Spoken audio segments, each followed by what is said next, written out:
Buenos días a todos y a todas. Muchísimas gracias, Susana. Muchísimas gracias, Susana, por tu presentación y por tus palabras. También a la Red Facian y a todas sus entidades con las que el Instituto está teniendo la fortuna de tejer una alianza realmente productiva en términos de conocimiento, pero también en términos de desarrollo, de implicación, incluso en ocasiones de camaradería, como tuvimos la oportunidad de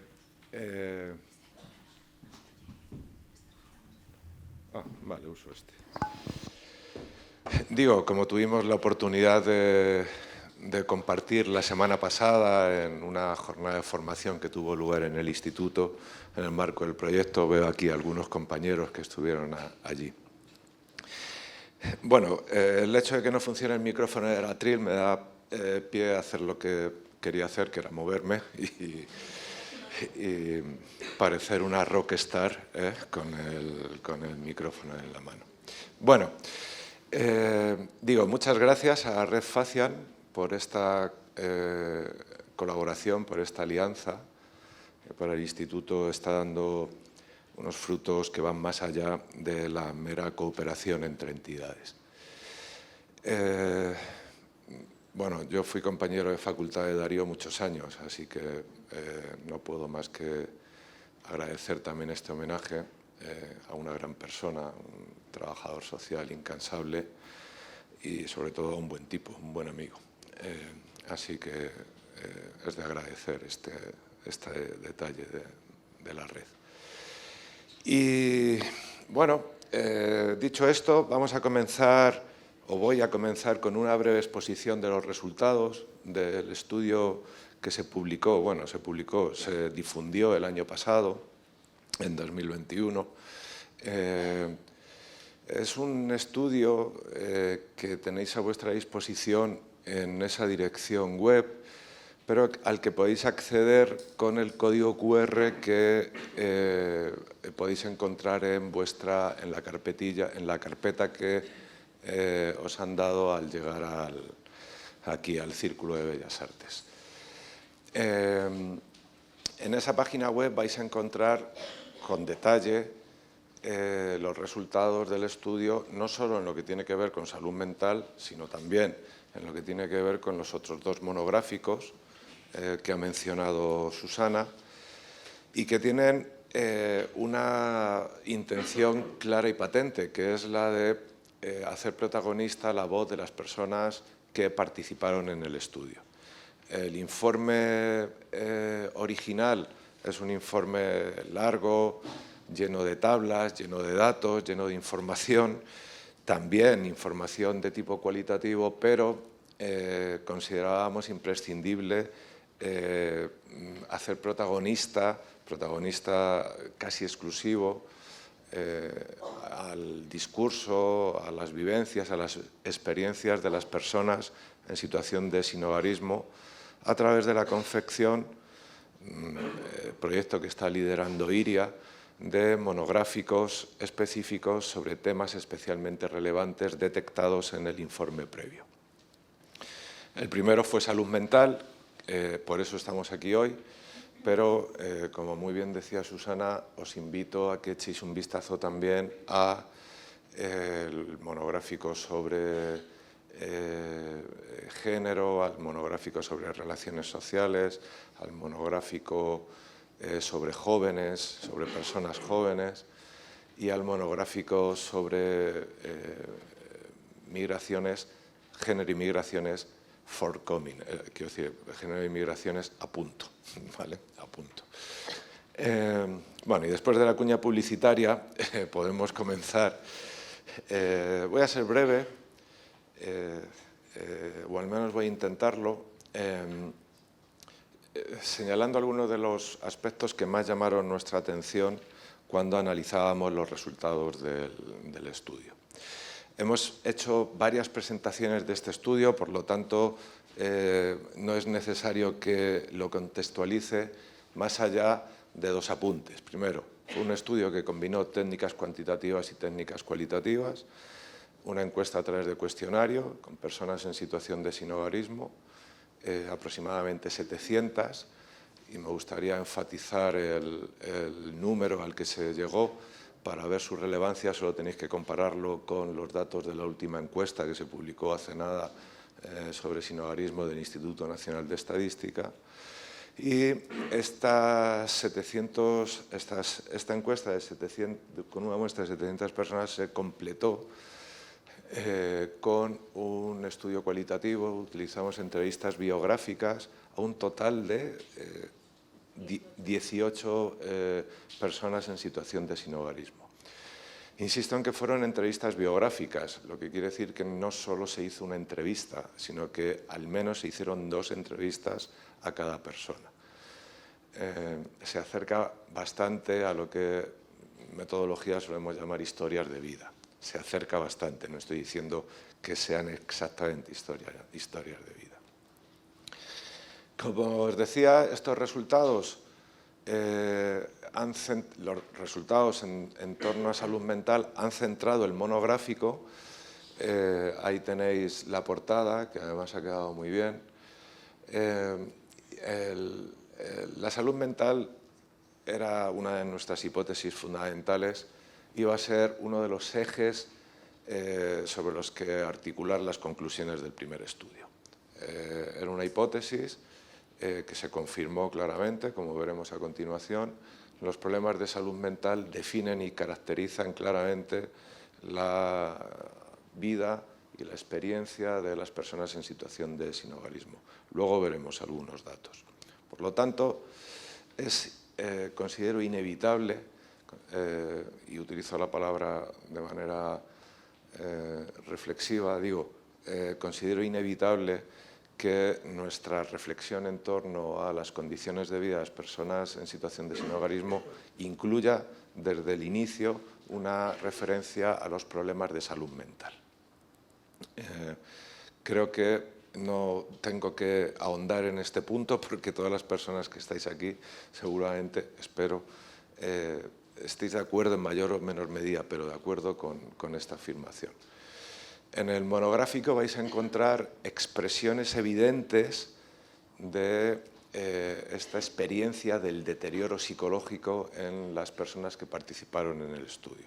Aquí hemos incluido 3, podríamos haber incluido 30. Son transversales, aparecen de manera sistemática en los discursos de las personas en situación de sinhogarismo.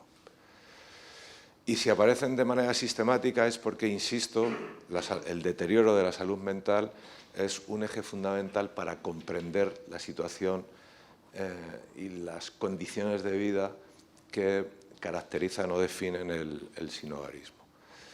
Nosotros utilizamos en el estudio un instrumento de evaluación de la salud mental que seguramente conozcáis, es el GHQ.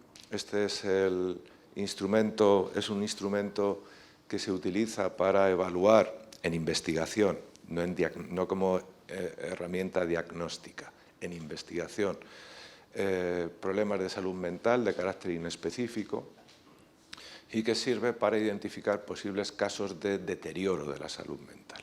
¿Vale? Como veis, la media aritmética que obtuvimos en nuestra muestra estuvo por encima de 5. La referencia más cercana en el momento de hacer el estudio era la Encuesta Nacional de Salud, donde, en población general, obviamente, donde la media fue de 1,4. Evidentemente son diferencias estadísticas y procesualmente significativas.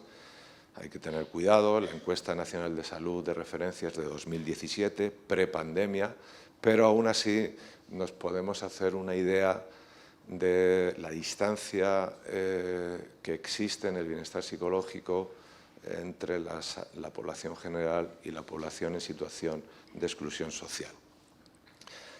Me diréis, ¿por qué no lo comparáis con los datos de la encuesta sobre sinhogarismo del INE que acaba de publicar?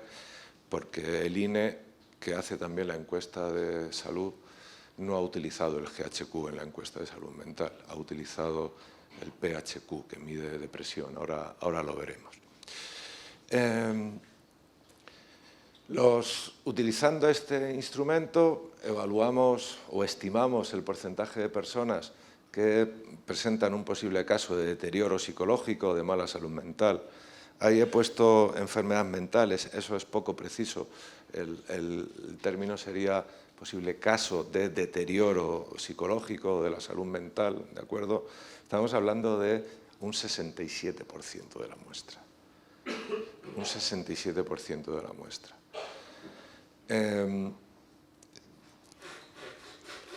Abajo hemos incluido el porcentaje de personas que, según la última encuesta del INE, la encuesta sobre sinhogarismo del INE, presenta o algún síntoma depresivo o se puede clasificar en el ámbito de la depresión establecida.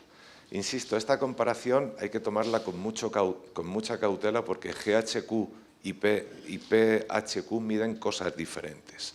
El INE ha medido depresión. Nosotros no medimos depresión, medimos salud mental en un sentido más amplio. Como veis, las cifras son igualmente muy elevadas y invitan a pensar que existe una consistencia entre ambos estudios. Invita a pensar que existe una consistencia entre ambos estudios. A mí personalmente me sorprendió que el INE no incluyera el GHQ en el estudio porque es el instrumento que se utiliza en la encuesta nacional de salud. Por lo tanto, yo esperaba que incluyeran el GHQ en este estudio. Y además, no solo eso, sino que en la encuesta europea de salud, no es posible comparar los datos de salud mental de la población española con el resto de la población europea porque en la encuesta europea se incluye el PHQ y en la encuesta nacional de salud se incluye el GHQ, con lo cual, bueno, pues existe ahí una, digamos, inconsistencia que no nos ha permitido hacer una comparación directa de los datos. En cuanto a diagnóstico declarado. Bueno, pues en nuestro caso, en nuestro estudio, casi un 12% de las personas que participaron declaraban tener un diagnóstico hecho, haber recibido un diagnóstico, y este porcentaje está en el 9,4% en el caso de la muestra del INE. De nuevo, consistencia en los datos. Dicho esto, ¿cuáles son los elementos que definen el deterioro psicológico? Es decir, ¿qué elementos de las condiciones de vida nos permiten comprender estos elevados niveles de deterioro psicológico? Resumiendo los resultados de nuestro estudio, hemos elaborado esta figura, o este gráfico, o esto. Por supuesto, los aspectos sociodemográficos y residenciales, luego lo vamos a ver. Otros problemas de salud, lo ejemplificamos con problemas relacionados con la alimentación. Violencia y discriminación, sobre esto hay muy poco hecho. De hecho, sobre violencia y discriminación de las personas sin hogar hay muy pocas publicaciones. Aprovecho para decir que en enero aparecerá una derivada de este estudio en una revista de trabajo social, editada por la Universidad de Barcelona. Hay poquísimo, de hecho los últimos datos disponibles eran de 2014, si no recuerdo mal, 2014, hace una década y una pandemia. Estas brechas de conocimiento en temas tan importantes en el sinhogarismo también son ilustrativas del estado o de la invisibilización, desde la academia también, de la situación de las personas sin hogar. El acceso, por supuesto, a los cuidados o a los servicios de salud mental. Esto no es una crítica a los servicios de salud mental, es sencillamente una constatación de hecho, ¿de acuerdo? Luego podemos hablar de ello. Y he dejado para el final lo que para mí, creo que para el equipo en general, pero específicamente para mí, constituye el eje fundamental del deterioro del bienestar psicológico de las personas en situación de sinhogarismo. que es el bloqueo de su derecho a la comunidad. El cortocircuito total y absoluto de las redes de apoyo social, la inexistencia de referentes de intimidad, la falta de acceso a las redes relacionales, si me permitís la palabra, regulares. En definitiva, todo aquello que, junto con los servicios de protección, las instituciones, etcétera, etcétera, constituye lo que solemos llamar en sociología la comunidad. Este elemento es central, este elemento es absolutamente central, en los resultados del estudio es central y, de hecho, el próximo monográfico de la serie es sobre relaciones sociales. De hecho, ya está a punto. Ya está, es verdad, justo ayer, ¿no? Así que os invito a que también le echéis un vistazo a ese monográfico. En cuanto a los aspectos o algunas de las variables que, además mencionaba Susana en su intervención, podemos destacar, hay 4 grandes conjuntos o 4 grandes ejes: las desigualdades de género, las desigualdades relacionadas con la edad, con el origen de las personas en situación de sinhogarismo y con la situación residencial.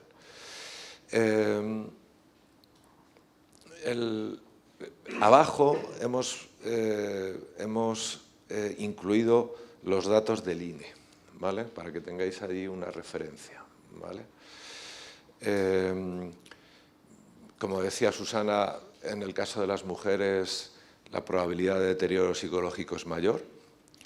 Lo mismo ocurre con las personas jóvenes, así como con las personas de origen extranjero, ¿de acuerdo?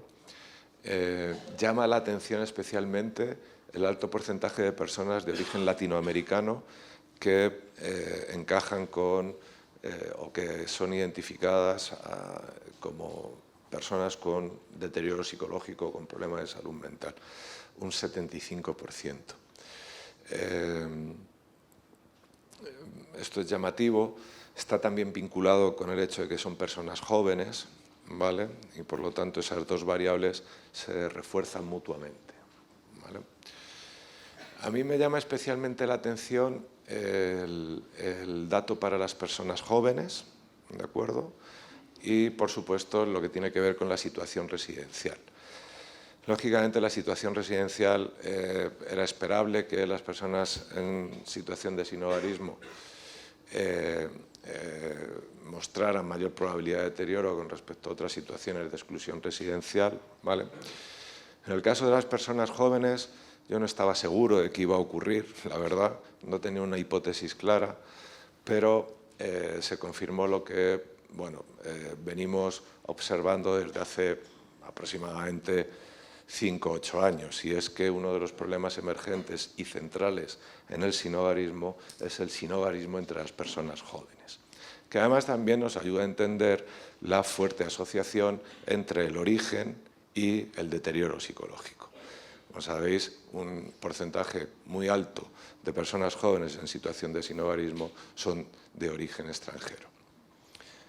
Ya sean personas que han sido tuteladas o personas que han llegado a España una vez cumplida la mayoría de edad. Independientemente de cuál sea la situación concreta, las personas jóvenes en situación de sinhogarismo se caracterizan por su origen extranjero, ¿de acuerdo? No digo que no haya personas de origen español en situación de sinhogarismo, no estoy diciendo eso. Lo que digo es que la probabilidad es mucho mayor entre personas jóvenes de origen extranjero, ¿de acuerdo?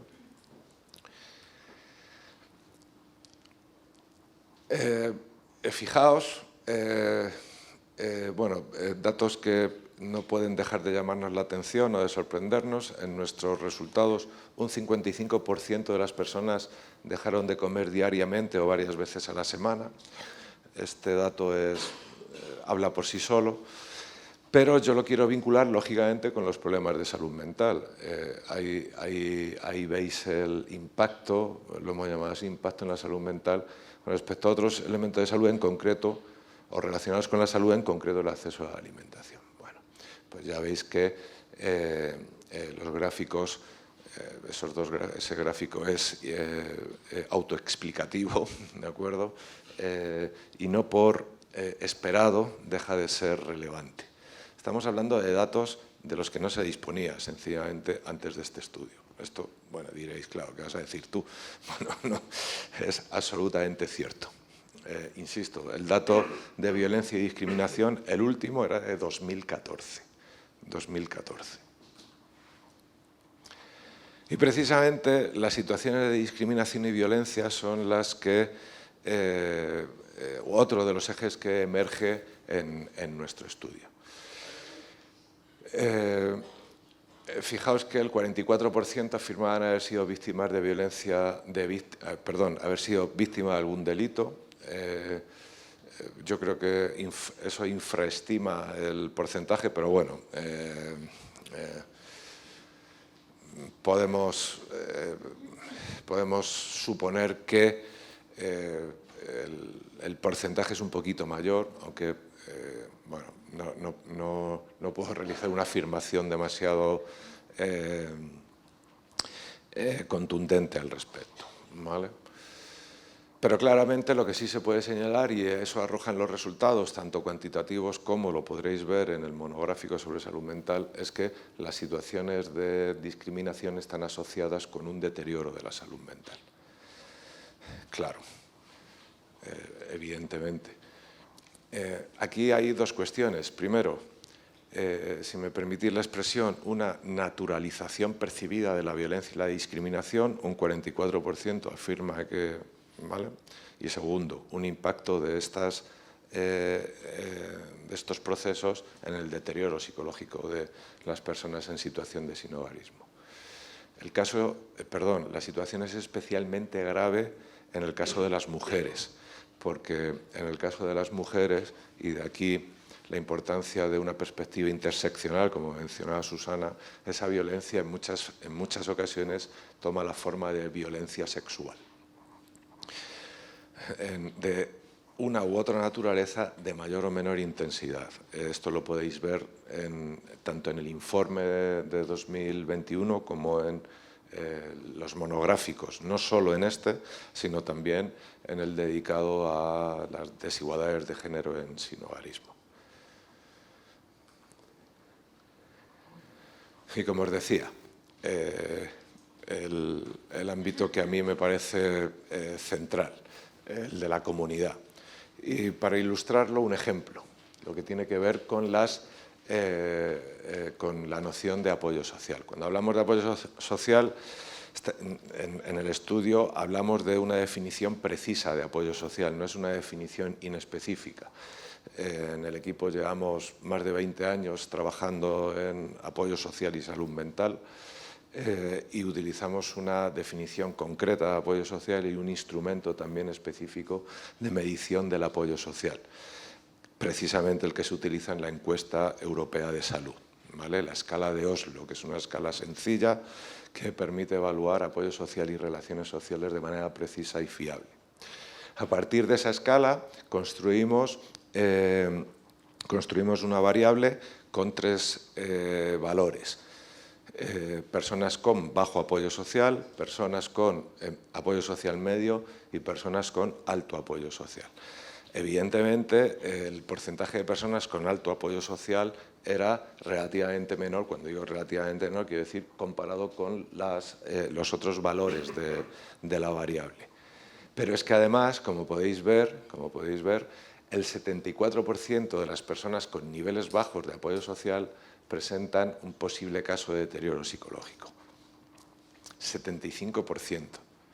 Un porcentaje que se reduce al 54,3% en el caso de las personas con alto apoyo social.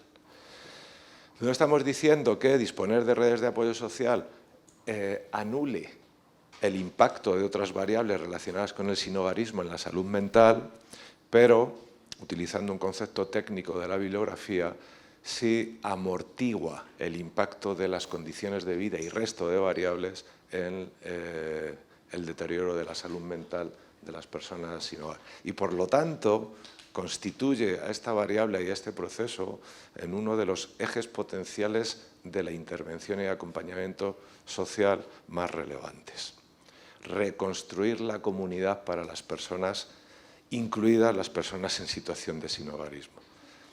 Y voy a repetir esta frase: reconstruir la comunidad para todos y para todas, incluyendo a las personas en situación de sinhogarismo. Aquí, esta reconstrucción de la comunidad no solo pasa por los programas específicos o por la red de sinhogarismo en las ciudades, en las comunidades autónomas, etcétera, sino que pasa, desde nuestro punto de vista, bueno, como elemento para el debate, por una adecuada articulación de los sistemas de protección social y, en concreto, de la red de atención a la salud mental con la red de atención a las personas en situación de sinhogarismo. Ahí tenéis un par de reflexiones. Yo me quedo con la primera. Es urgente y no te vale cada 3 meses ir a un psicólogo porque es que no te va a hacer nada.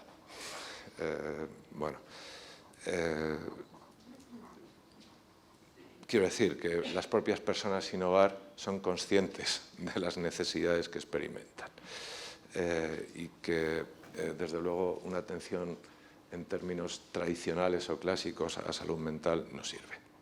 Es necesario una atención desde la comunidad, sin obviar, por supuesto, la atención individual o clínica en aquellos casos que sea necesaria. Dicho esto, y ajustándome al tiempo, más o menos, creo, ¿qué proponemos o qué ponemos sobre la mesa para el debate o para la reflexión conjunta o, bueno, como queráis llamarlo? Bueno, pues primero decir que en nuestro caso el papel que jugamos es el de generación de conocimiento y tampoco pretendemos jugar otro. Como insiste de manera legítimamente machacona Miguel Laparra, difícil es generar políticas de protección social o políticas en general si no hay conocimiento que las respalde. Si no tenemos conocimiento para el desarrollo de políticas públicas, las políticas públicas no van a funcionar. Es así de sencillo. En el último Congreso de Sociología, Miguel Laparra dijo: para hacer política pública lo primero que hay que hacer es conocer la realidad sobre la que se va a actuar. Bueno, nosotros y nosotras nos movemos en ese ámbito, en el de la generación de conocimiento, que además es lo único que sabemos hacer. Consideramos que es fundamental profundizar y generar más conocimiento en torno a los factores de protección, en torno a los elementos de protección. Ese es el primer elemento fundamental.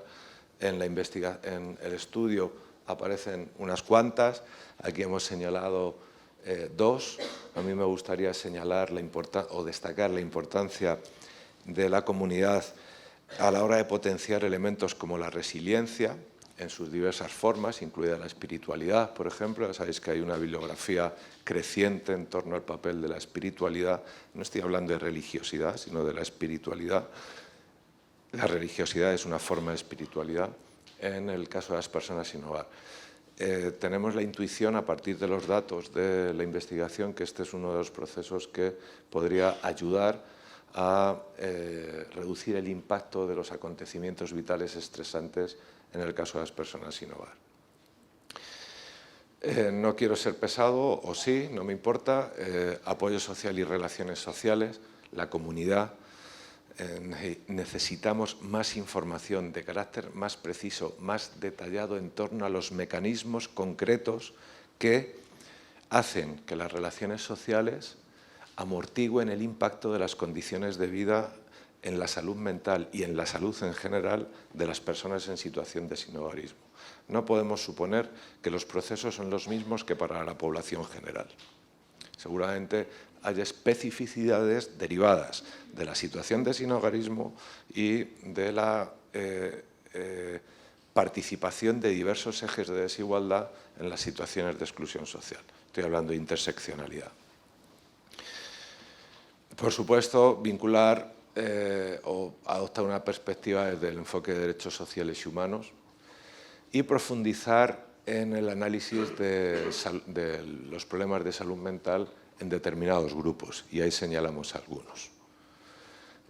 Mujeres, personas jóvenes, personas de origen extranjero, etcétera, etcétera. Y por último, por supuesto, como decía, identificar las dimensiones de todas estas variables y procesos, las dimensiones específicas, las dimensiones concretas que se relacionan con el deterioro psicológico en el caso de las personas en situación de sinhogarismo. Para esto es fundamental realizar comparaciones con población general o con otros grupos en situación de exclusión social. Las situaciones de exclusión social se caracterizan por su complejidad y cualquier esfuerzo por reducir o cualquier mirada o aproximación que no incorpore esa complejidad va a abordar siempre de manera parcial los problemas relacionados con el sinhogarismo, incluyendo una perspectiva ética, por supuesto, Desde nuestro punto de vista, es imprescindible generar conocimiento específico en torno a esas situaciones, en torno a esa complejidad que resulta en experiencias de exclusión diferenciadas en función del grupo social de pertenencia. En ese sentido, bueno, seguimos trabajando en esa línea, en la alianza con la Red Facian y en concreto en el ámbito del sinhogarismo de las personas jóvenes, que como decíamos es uno de los problemas emergentes. Bueno, ya no es emergente, ahora ya es una emergencia. A lo mejor no hubiera sido una emergencia si se hubiera abordado hace 10 años, no sé. Pero la situación es ahora mismo la que es y es urgente generar conocimiento para que las políticas públicas en torno a la exclusión social, en concreto sinhogarismo en personas jóvenes, sean eficaces y contribuyan de manera eficaz a una desinstitucionalización de este grupo. Eso es todo. Puntualidad, Elena, casi perfecta. Y bueno, a vuestra disposición para cualquier aclaración o comentario. Os animo a que miréis el estudio completo. Hay muchos matices y bueno, muchísimas gracias.